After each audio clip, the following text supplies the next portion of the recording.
Thanks. You be seated. We are in a study on questions Jesus asked.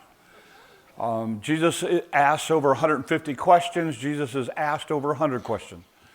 Out of those 100 questions he's asked, he only answers 8. And so we've just kind of been walking through those. We started with the idea of a question of faith when Jesus looks at his disciples and he said, "Who do you say that I am?" I want to know, who is Jesus Christ to you? And that's a great question for each of us to consider in our lives. He talked about the idea of purpose. He said, what's it going to profit you if you get it all? Everything that you're shooting for, you have it all, then so what? What then? It was a question of purpose. Why are we running this rat race? What is it we're trying to accomplish? Then it was a question of desire. He looked at the man at Bethsaida and said, do you really want to be healed? Because you understand, if you get healed, it's going to change your life dramatically. Now you're going to have to go get a job. You're going to have to do all this other stuff. And so one of the questions is we have to be honest with ourselves about what we desire. Do we really want that? And then last week we talked about the idea of focus, where Jesus looks at his disciples and says, I don't get it. Why are you guys afraid? And our fears reveal a lot about us. This morning, it's really going to be a question about compassion. And I could not, I sat up here watching Jen with the children's sermon and thought, you know what, if I was going to write a children's sermon to go with the message today, that would have been it. Because the question this morning that we're going to wrestle with is, when Jesus looks at this group and says, do you see this woman? Do you really see her? And so we're going to wrestle with that idea this morning. So we're going to walk through the story. It's found in Luke chapter 7. Let me give you a little bit of background as we head into it. There's a lot of stuff that Jesus has done. A Pharisee comes along and invites Jesus over for dinner. Okay? So that's kind of where we pick up the story. It says, when one of the Pharisees, and by the way, his name's Simon, you're going to learn that in a little bit, but Simon invites Jesus to have dinner with him. Now, you got to understand that if you're a Pharisee, it's all about what things look like on the outside. So everything's about what it looks like on the outside. And so it was kind of a deal to have Jesus come to your house. And so literally the text gives us the idea that this is something that he kept asking Jesus repeatedly. And he wanted Jesus to come to his house because that was going to impress all of his friends, okay? And it wasn't uncommon, by the way, to invite a rabbi or a teacher over to your house after the synagogue. So anyway, so he invites him over, and it says, and he went to the Pharisee's house and he reclined at the table. Now, you got to realize that in this culture, the way that you often ate was the table was like 10 inches off the ground. So what you would do is you would sit down at that table, and usually you would kick your feet out that way. And so Jesus is reclining at the table. It's not like he's sitting on a couch and he's got a little TV tray there. No, this is he's sitting, reclining. That was common. You'd usually eat on one elbow and just kind of snack off of the table, and everybody would kind of be around the table. But because Jesus was there would have been a large group that wanted to be, quote unquote, in there with Jesus. So it would not have been uncommon at all for Jesus to be laying down at that table, and standing around the room were all of the other friends and neighbors and relatives and other Pharisees and everybody else. And it says, a woman in that town who had lived a sinful life learned that Jesus was eating at the Pharisee's house. Okay, so here's what we know about this woman. She lived a sinful life. We assume often that she was a prostitute. The text doesn't say, but everything kind of leans that way, okay? But what it says here is, so she came there. Oh, okay. So you have to stop the story here and understand this. First of all, she normally would never have been allowed in that house. It just didn't happen. That was a no-no. She was one of those women. Out. I'm a Pharisee. I follow the law. People like you don't come into my house. But it says there she has an alabaster box, an alabaster jar of perfume. Some of the other versions talk about it being 300 denarii, which is basically a year's wage. So let me just talk to you about this. I got to jump forward because I didn't put it. I had it at the end. This is a typical alabaster jar of the time. There's a couple things you need to know about it. First of all, it was really, really good for storing perfume.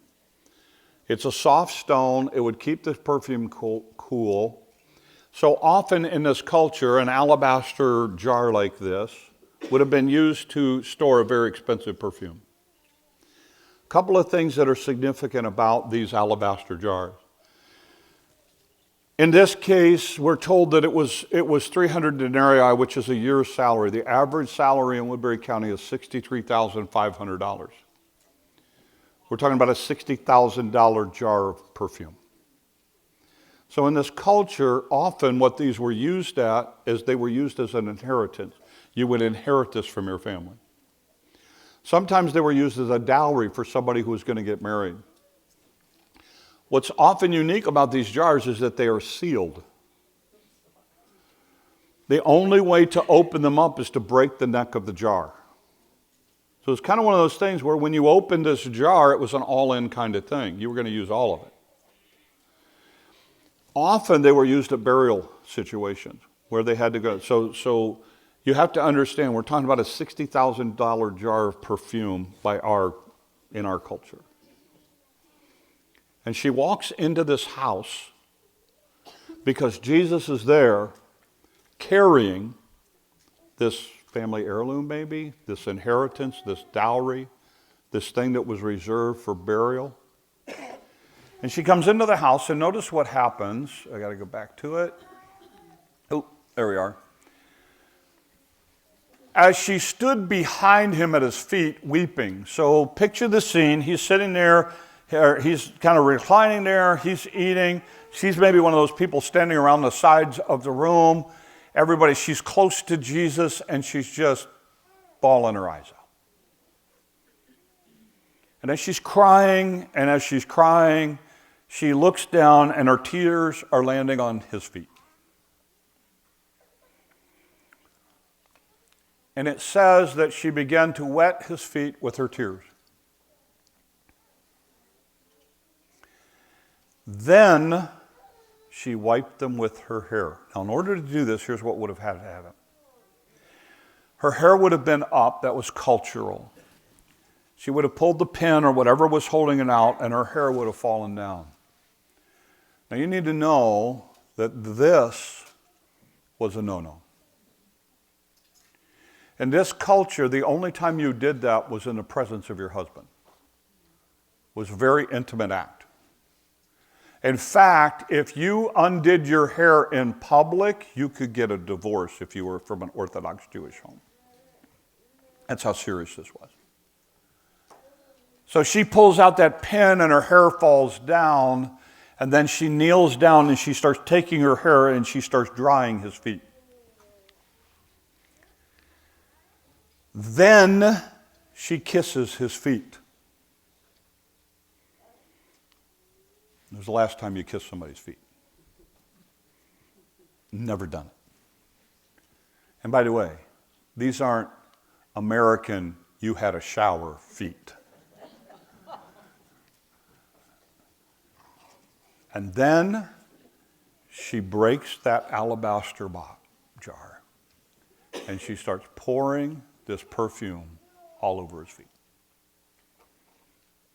Now, if you're Simon and you're one of Simon's friends, what are you thinking? Notice what happens next. When the Pharisee who had invited him saw this, he said to himself, in his heart, here's what he's going, if this man were a prophet, I brought him into my house thinking he was a big deal. Well, if he was the big deal that I thought he was, he would have known who it is that is touching him and what kind of woman she is, and that she is a sinner.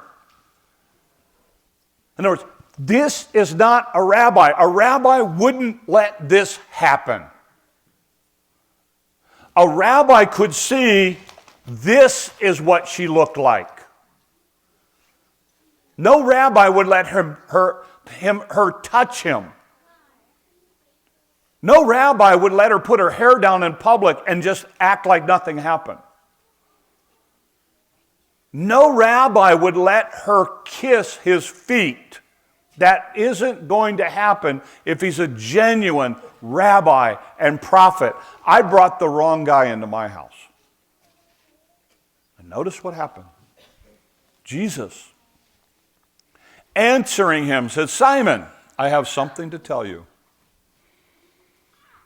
Tell me, teacher. It's an interesting word. It was often used in the New Testament at this point of John the Baptist. But he calls him teacher. And notice what he says. Two people owed money to a certain moneylender. One owed him 500 denarii, about a year and a half wages. So if we go back to our $60,000, $3,000, whatever else, you're talking about $90,000 to $100,000. One owed him $90,000 to $100,000, the other $50,000. That would have been roughly about $10,000. Neither of them had money to pay him back, so he forgave the debts of both of them. Now, which of them will love him more? Well, this isn't brain surgery. Simon replies, I suppose the one who had been the bigger debt forgiven. And Jesus said, you have judged correctly. Then notice what happened. And he turned towards the woman, and he said to Simon, do you see this woman? And there's our question. Do you see this woman? Because this is what Simon saw. This is what Jesus saw. And Jesus looks at him and he said, I came into your house. You didn't give me any water for my feet. In other words, it was customary to provide a way for somebody to wash their own feet. You could not ask a slave or a servant to wash their feet. This was a very, very intimate kind of thing. In fact, our modern day equivalent would be this. If somebody asked you, if somebody was in poor health and they said, would you give me a bath? That's the modern day equivalent.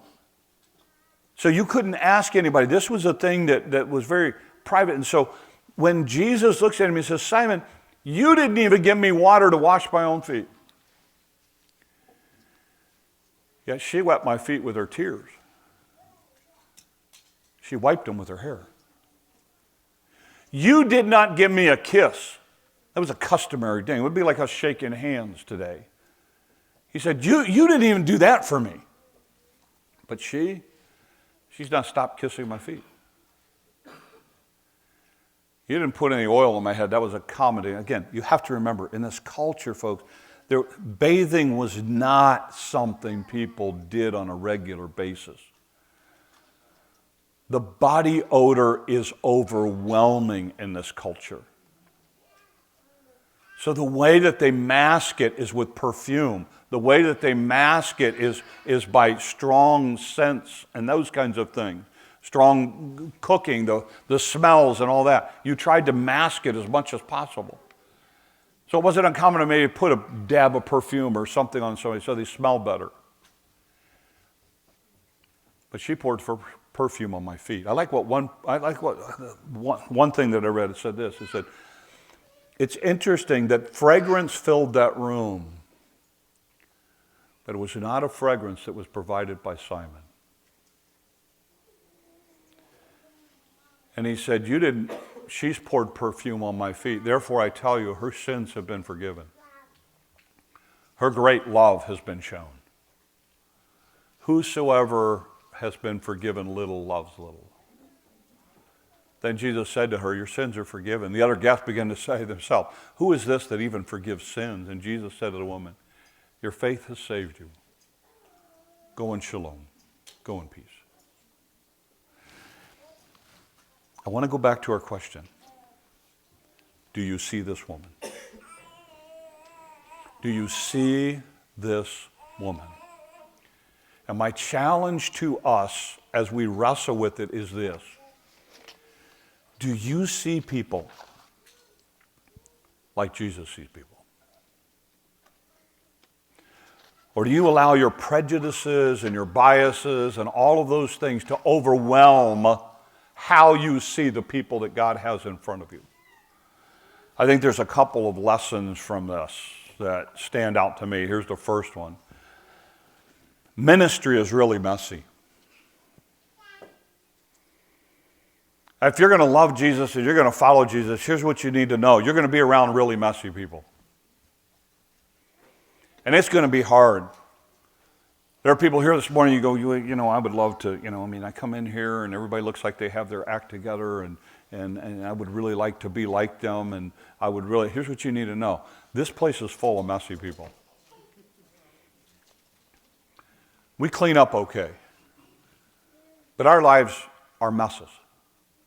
We have things in our past, we have things in our things that it's just ugly and messy and complicated and hard and difficult and all of that, just like this woman who stepped in there and all of a sudden everything got really messy because all of a sudden now she's breaking all of the norms. And these comfortable Pharisees who are there to celebrate Jesus are now having to deal with this woman who's in the middle of it, who's ruining it all. Here's what I will say to you. Jesus takes great delight in dealing with people's lives who are all messed up. Because Jesus doesn't see this. This is what you see. When you look at your life, this is the kind of package you see. Jesus, on the other hand, sees this. I love you. And I don't care about this. I can take care of this. Because I want to make this out of you. And I want to start cleaning it up. And I want to start fixing it. And I want to be able to look at you and say, go in shalom, peace, a well-ordered life. Ministry is messy. Some of you come from churches and, somebody walks in here and you're like, I don't know about that person. They kind of look a little shady. You know what? More power to them. Bring them on. Bring them on. Because ministry is messy. And this is what church is about. It's about dealing with people's lives who are messed up, people who are struggling, people who are trying to do what's right, but keep failing. That's what ministry is about. The second thing, we have to start to see people like Jesus sees people. All they could see was the outward stuff. All they could see was her past. Even Simon's looking there going, I can't believe she's doing this. She's ruining everything. And Jesus looks at him and says, no, you need to understand. Out of everybody in this room, she's the only one who got it right. She's the one who figured it all out. You, Simon, don't have a clue. Because you are missing the fact she washed my feet with her tears. How much more personal can you get? Jesus allows her to get close. He allows her to touch him. He allows her to be right next to him. And let me tell you something. This rocked their world because they did not expect this. Jesus, you didn't understand. You're all bent out of shape because she took a pin out of her hair. You didn't give me a towel. She did something incredibly personal, incredibly real, incredibly from her heart. She understands how much she has been forgiven. So she, out of gratitude, gave it all. Broke open that bottle and poured it on my feet. In fact, later, one of the things they're going to accuse her of and accuse Jesus of, how come you didn't get all bent out of shape on it? Do you know what we could have used that money for? Not understanding, she had more spiritual insight than those Pharisees because she understood he was going to a cross for her sin, and she's actually anointing his body for burial.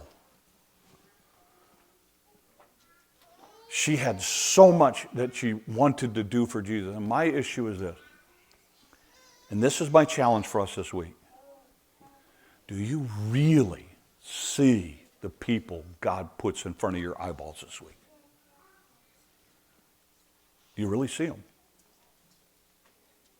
Because I'm afraid what happens is we are so fast in our world running from urgent to urgent to urgent that the important thing, like the people in front of us, we don't really see. So let's break it down. You really see your spouse? I mean, really, really see your spouse. Do you? Do you see your spouse? Do you see their struggle? Do you see what they go through? Do you put yourself in their shoes? This was a game changer for me. My wife teaches 5-year-olds. You know how long I can stay in a class of 5-year-olds? I know. 5 minutes is tops. She's with them all day long. She's with them all day long. And I started thinking about it. You know what? You know what my day's like at home? My office is at home. I get a cup of coffee. I go back, study. Go back, get another cup of coffee. Study. Go back, go to the bathroom. Get another cup of coffee. Have somebody over. Meet with Jimmy. Make some calls. Get on the internet. I'm home all afternoon. Working out of the office.